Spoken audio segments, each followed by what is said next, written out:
By the time I saw her car trembling on the shoulder of the sunlit highway, I had already decided that the world had forgotten people like me. The heat was rising from the asphalt in silver waves, the kind of afternoon heat that made the road look like it was melting into the horizon. I was walking with a torn backpack over one shoulder, dust on my shoes, and $32 left to my name. Behind me was a town that had stopped hiring. Ahead of me was another town that probably would too. And on the side of the road, beside a blue sedan with its hazard lights blinking like a heartbeat, stood a woman trying very hard not to cry.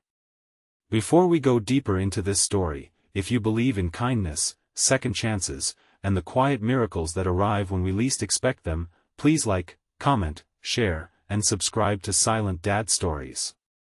Your support helps stories like this reach someone who may need hope today.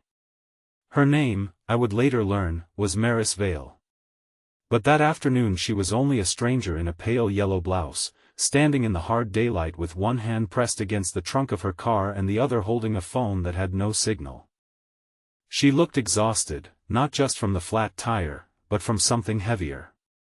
Something life had put on her shoulders before the tire ever gave out. Cars rushed past us in bursts of wind, each one shaking the weeds along the roadside, each one choosing speed over mercy. I knew that feeling. I knew what it was like to be seen and still not noticed. I almost kept walking. Not because I did not care, but because I was tired of being useful to a world that never seemed to have a place for me. My name was Arlen Moss, and at 46 years old, I had become very good at disappearing. After my wife passed, after the machine shop closed, after the rent notices piled up like little white flags of surrender, I learned how quickly a man could become invisible. People looked through me in convenience stores. Employers shook my hand and never called. Even my own reflection seemed to belong to someone I used to know. But then Maris bent down beside the flat tire, touched the cracked rubber, and covered her mouth as if that one small disaster had finally broken something inside her. That was what stopped me. Not the car. Not the tire. Her face. It had the same look my wife had worn in the hospital when she was trying to be brave for me. So I crossed the gravel shoulder and asked if she needed help. She startled at first, and I did not blame her. I looked like trouble from a distance. Unshaven, sunburned, wearing a jacket too warm for the weather because everything I owned was in its pockets. But she looked at my hands, maybe saw the grease stains that never fully left my skin, and nodded. The spare was in the trunk, buried under grocery bags, a folded stroller, and a box of old books. I moved carefully, speaking gently, trying not to make her feel foolish for not knowing where the jack fit or how stubborn lug nuts could be. The noon sun pressed down on my neck as I knelt beside the tire, and the pavement burned through the knees of my jeans. As I worked, she told me she had been driving to the county clinic. Her mother had missed an appointment. Her little boy had a fever. Her brother was not answering his phone. Her day had been unraveling one thread at a time, and then the tire blew. She laughed once while saying it, but there was no humor in it. It was the kind of laugh people use when crying would take too much energy. I told her I understood bad days. I did not tell her how many of mine had turned into bad months. The lug nuts fought me like they had been welded on, but I had spent half my life convincing stubborn metal to move. The spare was smaller than the others, dusty and low, but it would get her somewhere safe. When I lowered the car and tightened everything one last time, Maris looked at me as if I had done something far greater than change a tire. She offered money. I refused. She offered again, pushing a 20 toward me with trembling fingers. I wanted to take it. Hunger has a way of arguing with pride. But something in me could not accept payment from someone already carrying so much. I told her to use it for her boy's medicine. That was when she really looked at me. Not as a stranger. Not as a man on the roadside. As a person. She asked my name. I told her. She repeated it softly, like she was trying to remember it properly.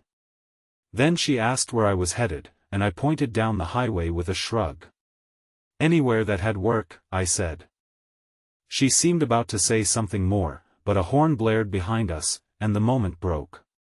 She thanked me again, got into the sedan, and pulled away slowly, the spare tire wobbling just a little under the bright afternoon sun.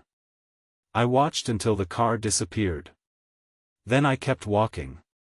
The rest of that day was nothing special, which somehow made it worse. A gas station clerk let me fill my bottle from the bathroom sink but watched me the whole time. A man outside a diner told me they were not hiring before I even asked. By evening, I had reached a small town called Bellwether, where the streets were lined with old brick buildings and the air smelled like cut grass and fryer oil. I slept behind a closed hardware store, using my backpack as a pillow and the summer sky as a roof. I remember thinking that kindness was easy when it lasted 10 minutes. Surviving was the hard part. The next morning, I found temporary work unloading produce crates behind a market. The owner paid cash, less than promised, but enough for a sandwich and a cup of coffee. My hands shook when I ate. I had not realized how hungry I was until the first bite made my throat tighten. Across the street, fathers walked with children on their shoulders. A woman watered flowers outside a bakery. A mailman waved to someone he knew. Ordinary life moved around me like a river, and I stood on the bank, unable to step in. On the second day after the tire, rain came. Not a storm, just a steady gray rain that soaked through clothing and made the world smell like earth and old leaves.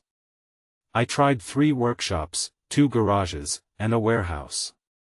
At each place, someone promised to keep my name on file, which meant nothing.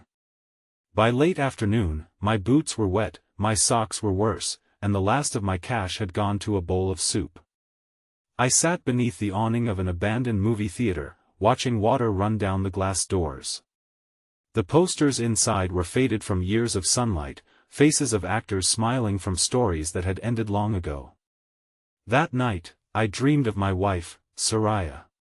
In the dream she was standing in our old kitchen, sunlight in her hair, humming while she cut apples. She did not speak, but she smiled in a way that made me feel forgiven.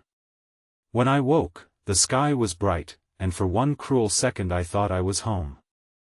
Then I felt the concrete under my shoulder and remembered everything. The third day was clear and golden, the kind of day that makes suffering feel almost insulting. The town looked washed clean from the rain. I found a public restroom, cleaned myself as best I could, and brushed my hair back with wet fingers. I had one lead left, a repair yard near the edge of town. The owner looked at my resume, then at my clothes, then back at the resume. He asked why someone with 20 years of experience did not have a current address. I told him the truth, or enough of it. His face closed. He said customers liked stability. As if losing everything was a personality flaw. I walked out without arguing. Pride was one of the few things I had left, and even that felt borrowed. By noon, I was sitting on a bench near the bus depot, though I had no ticket and nowhere to go. Sunlight spilled across the pavement. Pigeons moved around my shoes. People came and went with bags, phones, plans. I was trying to decide whether to head east or south when a blue sedan pulled to the curb in front of me. For a moment, I thought my mind was playing tricks. Then the driver's door opened, and Maris stepped out. She looked different than she had on the highway. Not happier exactly, but steadier. Her hair was tied back, and she wore a navy dress with a thin silver necklace. She stood beside the car, scanning the depot, and when her eyes found me, her shoulders dropped with relief. She had found me. 3 days after I changed her tire, after I assumed I was just another face she would forget, she had searched until she found me. I stood slowly, unsure whether to run from the kindness or toward it.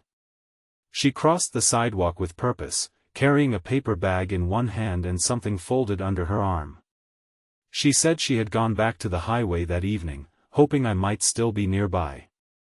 Then she had asked at gas stations, diners, the market, even the repair yards.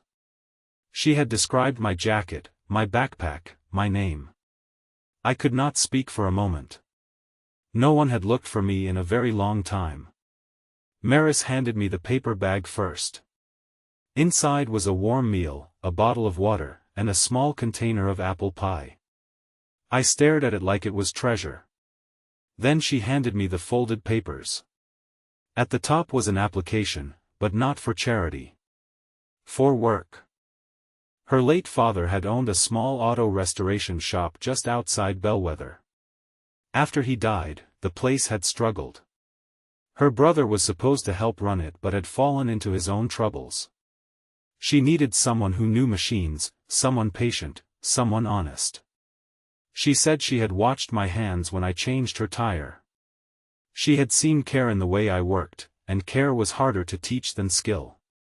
I wanted to believe her. But hope can hurt when you have dropped it too many times. I told her I had no address. She said there was an apartment above the shop, dusty but livable. I told her I had no clean clothes for an interview. She said I had already passed the interview on the highway. I told her people might not trust a man who came from nowhere. She looked at me in the bright daylight and said everyone comes from somewhere, even when they are trying to forget it. That was the moment something inside me cracked open. The shop was called Vale and Wren Motorworks. It sat beyond a row of maple trees, in a low white building with green trim and wide garage doors. Inside, it smelled of oil, old leather, metal, and sawdust. Sunlight poured through high windows and landed on the hoods of half-finished cars. A red pickup from the 70s waited with its engine exposed. A cream-colored coupe sat under a canvas cover. Tools hung on pegboards, not perfectly, but with history. I felt, for the first time in months, the strange quiet of belonging. The apartment above the shop had a narrow bed, a chipped sink, and one window overlooking the yard. To anyone else, it might have looked sad. To me, it looked like mercy. Maris left fresh sheets folded on the mattress and said she would be downstairs if I needed anything. When she closed the door, I sat on the bed and cried so hard I had to press both hands over my face. Not because everything was fixed. It was not. Grief was still there. Debt was still there. The years I had lost were still behind me. But for the first time in a long while, tomorrow had a shape. Work began the next morning, in full daylight. Maris brought her son, Orrin, to the shop after his clinic visit. He was 6, thin and curious, with serious eyes and a toy dinosaur clutched in one hand. He watched me rebuild a carburetor from a safe distance, asking questions that tumbled over one another. I answered each one. By lunch, he had decided I was the official doctor of broken cars. Maris laughed when he said it, and the sound warmed the room more than the sunlight. Days became weeks. I fixed engines, organized tools, called old suppliers, and taught Orrin how to tell a wrench from a socket. Maris handled accounts with a determination that made me respect her more every day. She was not a helpless woman I had saved on the roadside. She was a fighter who had been forced to fight too many battles alone. Her mother's health rose and fell. Her brother came by once, ashamed and restless, and Maris hugged him anyway.